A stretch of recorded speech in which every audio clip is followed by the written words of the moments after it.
எல்லாம் வல்ல மயிலம் பாலமுருகனுடைய திருவடியை வணங்கி அவன் அருளை பெற்று உங்களையும் வாழ்த்தி வணங்கி இந்த ஜோதிடத்தினுடைய பலான்மலங்களை கூற இருக்கிறேன். இன்று நம்ம எடுத்துக்கொண்ட தலைப்பு புத்தாண்டு பிறக்கிறது, சித்திரை மாதம், குரு பெயர்ச்சி ஆகிறார். இந்த விருச்சிக ராசிக்கு குருவனுடைய பெயர்ச்சி சுபமா அசுபமா என்பதை நம்ம புரிந்து கொள்ள வேண்டும். சோபகிருத வருடம் பங்குனி மாதம் 31ஆம் நாள் 13/4/2024 சனிக்கிழமை இரவு 8:10 மணி அளவில் இந்த குரோதி வருடம் சித்திரை மாதம் விருச்சிக லக்னத்தில் பிறக்கிறது என்பது சிறப்பு. நவாம்சத்திலையும் கன்னியில் அமைகிறது. இந்த குரோதி வருடம் சித்திரை மாதம் 18ஆவது நாள் புதன்கிழமை 1/5/2024 அன்று மாலை 5:20 அளவில் குரு பெயர்ச்சி நடைபெற இருக்கிறது. இந்த குரு பெயர்ச்சியினுடைய பலாபலன்கள் எப்படி இருக்கும் இந்த விருச்சிக ராசிக்கு என்பதை எடுத்துக்கொள்கிற போது, முதல்ல கிரகங்கள் அந்த காலகட்டத்தில் இருக்கக்கூடிய நிலைமையெல்லாம் எடுத்துக்கொண்டு பார்க்கிற பொழுது,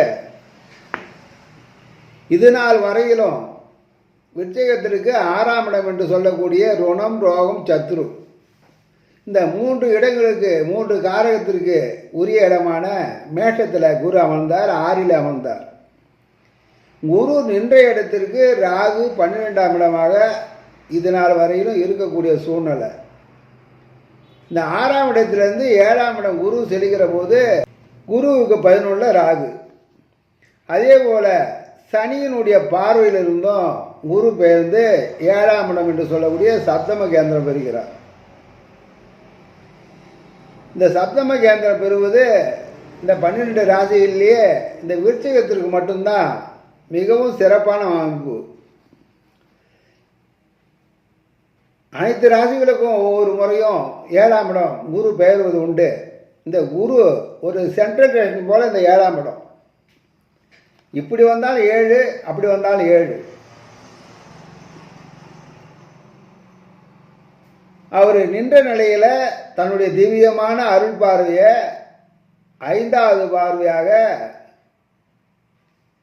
விருச்சிகத்திற்கு லாபஸ்தானம் என்று சொல்லக்கூடிய 11ஆம் இடம் கன்னியில் நிற்கக்கூடிய கேதுவையும் இணைத்து பார்க்கிறார். கேது தனித்திருந்து லாபஸ்தானத்தில் இருந்தார். அவருக்கு கொஞ்சம் தெம்பூற்ற அளவில் இப்போது குருவனுடைய பார்வையும் இணைய போகிறது. அதே போல் விருச்சிக ராசிக்கு ராசியிலேயே குருவனுடைய நேரடி பார்வை பதிகிறது. விருச்சிக ராசிக்கு உபஜயஸ்தானம் என்று சொல்லக்கூடிய அந்த 3ஆம் இடம், அதாவது எந்த ஒரு முன்னேற்றமான ஒரு அமைப்பிற்கு விருத்தி செய்து கொள்ளக்கூடிய இடம் உபஜயஸ்தானம். அந்த 3ஆம் இடத்தையும் 9வது பார்வையாக குருவனுடைய பார்வை செலுத்தப்படுகிறது. ஆகவே குரு 7ல் சப்தம கேந்திரத்தில் இருந்தால் அவருடைய 3 பார்வைகளில் 11ஆம் இடமும் ராசியையும் 3ஆம் இடத்தையும் பார்ப்பது மிகவும் சிறப்பு. கடந்த ஓராண்டில் 6ஆம் இடமான மேஷராசியில் சஞ்சாரம் செய்து கொண்டு வந்த குரு பகவான் தான் நின்ற 6ஆம் இடத்தினுடைய அசுப பலனை வழங்குவதில் எந்த குறையும் அவர் வைக்கல. சுபம் செய்தார் என்று நான் சொல்லலை. 6ஆம் இடத்தினுடைய காரகத்தினுடைய தன்மை ருணம், ரோக, சத்துரு, பிணிப்பிடைகள், எதிர்ப்புகள், கடன், இந்த அமைப்புகளெல்லாம் அவர் நின்ற ஸ்தான பலத்தின் வழியாக கொடுப்பது அவருடைய இயற்கை. அதையெல்லாம் மறுப்பதற்கு இல்லை, அதையெல்லாம் கொடுக்காமலும் குரு இருந்தது இல்லை. உறவுகள், நட்புகள் பகை பெற்றது, வீணான வாக்குவாதங்கள், வேண்டாத பயம், எதை செய்ய நம்ம நினைத்தாலும் காரிய தடைகள்,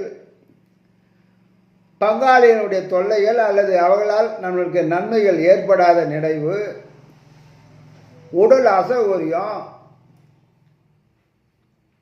ஏன் ஒரு படி மேலே போனால் மனைவி மக்கள் கூட விரோதம் ஏற்படக்கூடிய நிலை ஏற்பட்டது. வெளிப்படையாக என்றால் மனதுக்குள்ள மன வருத்தத்துக்குரிய அமைப்பு அந்த விருச்சிக ராசி பெற்றது. உடல் சம்பந்தமான மூட்டு வலி, அஜீரணம், பசி மந்தம், கைகால் குடைச்சல், சர்க்கரை வியாதி, நரம்பு தளர்ச்சி, இன்னும் மேன்மேலும் பல விதமான உடல் உபாதைகள். அது ஒரு பக்கம். உழைப்பு மூலதனம் எதுவாக இருந்தாலும் கூடுதலாக இருக்கிறது. ஆனால் அதற்கேற்ற வருவாய் இல்லாத தடைகள் கொடுத்தது. நற்பலன்களை எல்லாம் மிகவும் குறைவாகவே இருந்தது. அசுப பலன்கள் கூடுதலாகவே இருந்தது. பண விஷயத்தில் எதுக்கு எடுத்தால் பணம் தான். அந்த பண விஷயத்தில் முடக்கம், சிக்கல், எதிர்பாராத வகையில் இடையூறுகள், தேவைக்கு அதிகமான செலவுகள், புதிய வருமானம் கூட பல வகையில் வந்தாலும் கூட அதையெல்லாம் பழைய கடன்களுக்கு பற்றாக்குறையாகவே இருந்தது. பழைய கடனுக்கு புதிய கடனை வாங்கி கொடுக்கக்கூடிய சூழ்நிலை, அனைத்து வகையிலும் தள்ளாட்ட நிலையில் தள்ளாடும் நிலைமை ஏற்பட்டது. அதையெல்லாம் மறுப்பதற்கில்லை. இதையெல்லாம் சரி கட்டி கொண்டு வருவதற்கு சூழ்நிலையும் உங்களுக்கு ஏற்பட்டது. அது யாரால் ஏற்பட்டது? குருவினுடைய நின்ற ஸ்தானத்தினுடைய பலனாக 6ஆம் இடத்தினுடைய காரகத்தன்மையின்படி குரு செயல்பட்டார். ஆனாலும் அவருடைய 2ஆம் இடம் தனஸ்தானத்தையும், 10ஆம் இடம் ஜீவனஸ்தானத்தையும், 12ஆம் இடம் விரயஸ்தானத்தையும் அவருடைய 3 பார்கள் பார்த்தது அவருடைய அருள் பார்வையால் தான் என்பதை மறுக்க முடியாது. இது ஒரு புறம் இருக்க, குருவே 6ல் நின்று உங்களுக்கு விரயத்தை கொடுத்தார் என்பதை ஏற்பதற்கு இல்லை. காரணம், குரு மட்டும் பார்த்தா சுப செலவு பணம் எந்த வழியிலிருந்து வருவதற்கு வாய்ப்புகள் உண்டு. சனி மகரத்தில் நின்று 10வது பார்வையாக 12ஆம் இடத்தை பார்த்தார். விரயத்தை பார்த்தது, திக்குமுக்காட வைத்தது. இந்த நிலையில் மாற்றா நம்மளை அடிக்கிறத விட நம்ம பிள்ளை நம்ம அடித்தா பரவாயில்லன்ற மாதிரி குருவும் திட்ட மாதிரி திட்டி அதற்கு மாற்று அமைப்பில் உங்களுக்கு வருவாயை கொடுப்பதற்கு கடனாக இருந்தாலும் சரி, ஒரு பொருளை விட்டு ஈடு கட்டினாலும் சரி, அதற்கு அவருடைய அருள்பாறை கிடைத்தது. ஆகவே இந்த 12ஆம் இடத்தினுடைய அமைப்பை குரு பார்வையினால் மட்டும்தான் நமக்கு தப்பித்து வருவதற்கு வழி கிடைத்தது என்பதை மறுக்கக்கூடாது. காலப்போக்கில் 12ல் இருந்த கேதுவும் லாபஸ்தானத்தில் வந்தார். 6ல் இருந்த ராகுவும் 5ஆம் இடத்துக்கு வந்து விட்டார். சனியுடைய பார்வை மட்டும் இருந்தது. சனி பெயர்ச்சிக்கு பிறகு அந்த சனியுடைய பார்வை உங்களுடைய ஜென்ம ராசியில் பதிகிறது. இந்த ஜென்ம ராசியில் பதிகிற சனியுடைய பார்வையிலிருந்து நீங்கள் தப்பிக்க வேண்டும். அதற்கு குரு இடம் மாற வேண்டும். குரு சித்திரை மாதம் 18ஆம் நாள் இடம் மாறி 7ஆம் இடத்திலிருந்து முதல்ல உங்கள் ராசியை பார்க்கிறார். குரு ராசியை பார்க்கிற போது எப்படி இருக்கும்? 50 வயசாக இருந்தால் 40 வயசு 10 வயசு குறைஞ்ச மாதிரி தான்.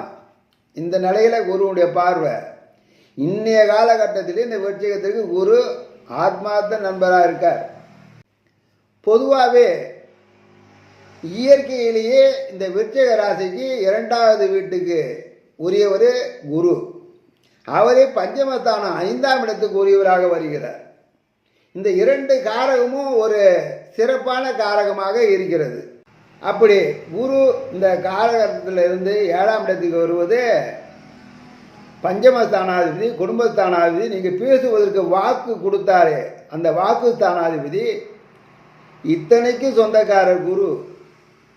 உங்களுடைய புகழுக்கு, உங்களுடைய உயர்வுக்கு, உங்களுடைய வாழ்க்கைக்கு அனைத்திற்குமே குரு.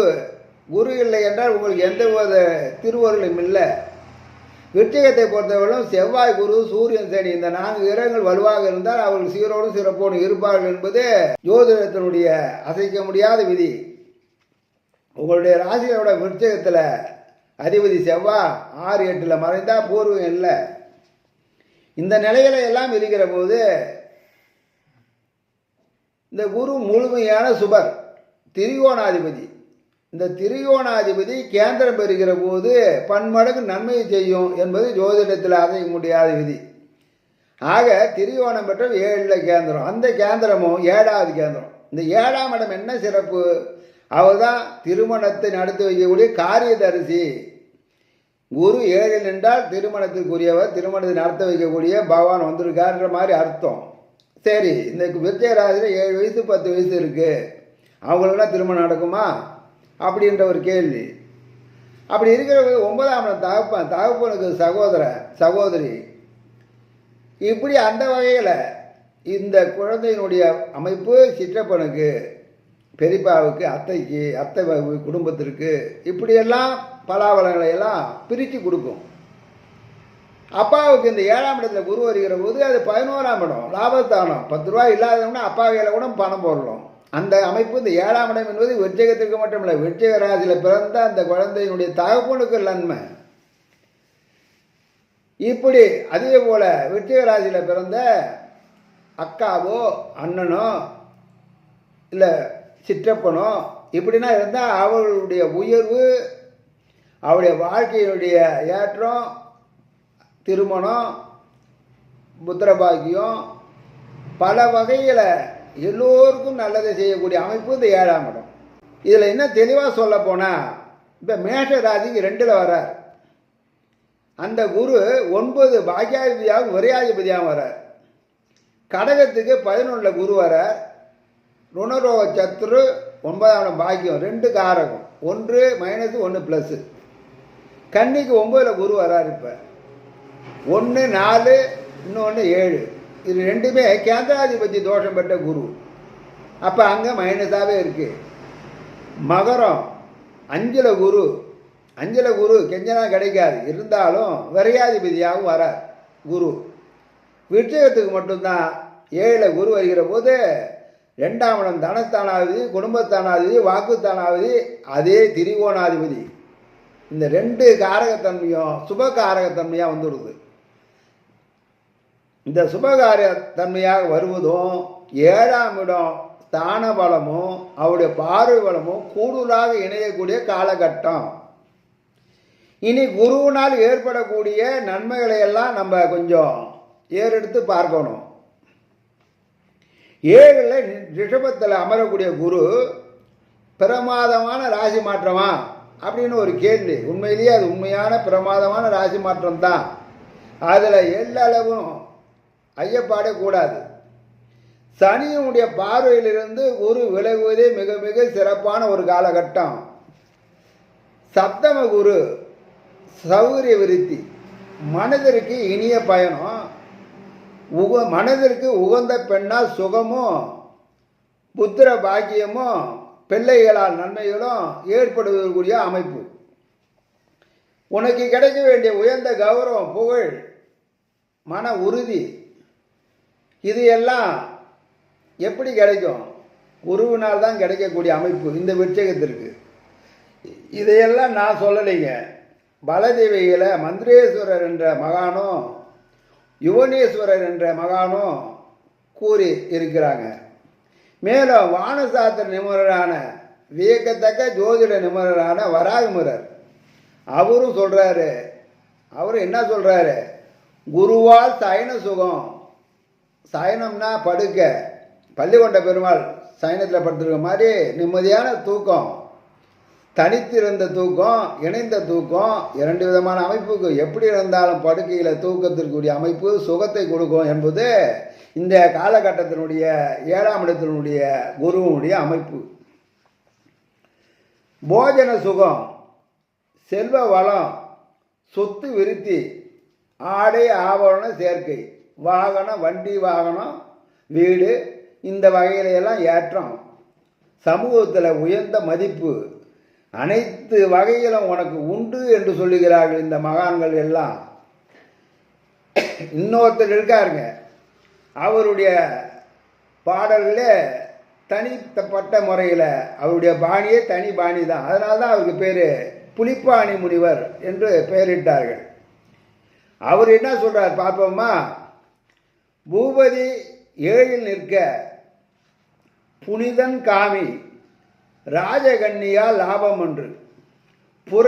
புறவின்னா அந்த காலத்தில் குதிரை, புறவி கன்று காலி உண்டு, அதான் மனை உண்டு, யோகதாரம் என்று என்றுரைத்தேன் தாயே என்று அவர் ஒரு 4 வரியிலேயே சுருக்கமாக சொல்லி முடிக்கிறார். அது விரிவான பாடல். நன்னெறியில் கடைபிடிக்கக்கூடிய அமைப்பு ராசியை குரு பார்க்கிற போது நிச்சயமாக இருக்கும். பிறக்கிற போதே ராசியை குரு பார்த்தா அவன் நன்னெறியிலிருந்து தவற மாட்டான். புனிதமானவன் என்று மற்றவர்களால் போற்றப்படக்கூடிய அமைப்பை ஏற்படுத்துவார் இந்த குரு. உயர்ந்த தகுதியுடைய பெண்ணால் ஆதாயம் அடையக்கூடிய காலகட்டம். கால்நடை பால்வாக்கியம் அனைத்து ஏற்படும். கட்டிய மனைவியால் பாக்கியம் உண்டு, பொருளும் உண்டு என்று இந்த புலிப்பாணி முனிவரே இந்த பாடல் வரியாக சொல்லியிருக்கக்கூடிய காலகட்டம். இந்த திருமணம் மட்டும் நடக்கும் என்பது சொல்வதற்கில்ல, ஏற்கனவே திருமணம் நடந்திருக்கக்கூடியவர்களுக்கும் ஆண் ஜாதகமான பெண்ணுக்கும் பெண்ணாக கணவனுக்கும் அவர்களுக்கு உத்தியோகம், அவருடைய வாழ்க்கையினுடைய உயர்வுகள், அவருடைய குடும்பத்தில் இருக்கக்கூடிய அங்கத்தினர்களுக்கு உயர்வுகள், இப்படி பல வகையில் வெளிநாடு போவது, உள்நாட்டிலே விரிவாக தொழிற்சாலை அமைப்பது, கூட்டுல இருந்து பிரிந்து தனித்து இயங்குவது, அரசாங்கத்தில் உத்தியோகம் கிடைப்பது, ஆக பல வகையில் குடும்பத்தில் ஒரு மகிழ்ச்சி தாண்டம் ஆடக்கூடிய அமைப்பு இது. ஆகினா இந்த இடத்துல இருந்து தான் எல்லாம் போனா, இந்த இடத்துல அமர்ந்த குரு அனைத்தையும் பார்த்து செயல்படுத்தக்கூடிய அமைப்பு. 12ஆம் இடத்தை சனி பார்வை பார்க்கக்கூடிய சென்ற கால அளவில் குருவும் 6ஆம் இடத்திலிருந்து பார்க்கிற போது சனி நம்மளை பல வகையில் துன்புறுத்துகிற போது குருவும் சப்போர்ட்டுக்கு வருகிற போது சனி பார்த்து கேட்டாராம், நான் ஒருத்தனை கெடுக்கணும்னு நினைக்கிறேன், நீ அவனை உருவாக்கணும்னு நினைக்கிறியே, ஒருத்தனை கீழே தள்ளி அவனுக்கு மரணத்தை கொடுக்கணும்னு பார்த்தா நீ அவனை காப்பாற்றுறியேன்னாராம். அப்போ குரு சொன்னாராம், கெடுப்பதோ அழிப்பதோ அது உன் வேலை, அவனை காப்பாற்றுவது என் வேலை, உன் வேலையில் நான் தடையிடலை, என் வேலையில் நீ தடையிட வேணான்னு குரு சொன்னதாக புத்தகத்தில் நான் படிச்சிருக்கேன்.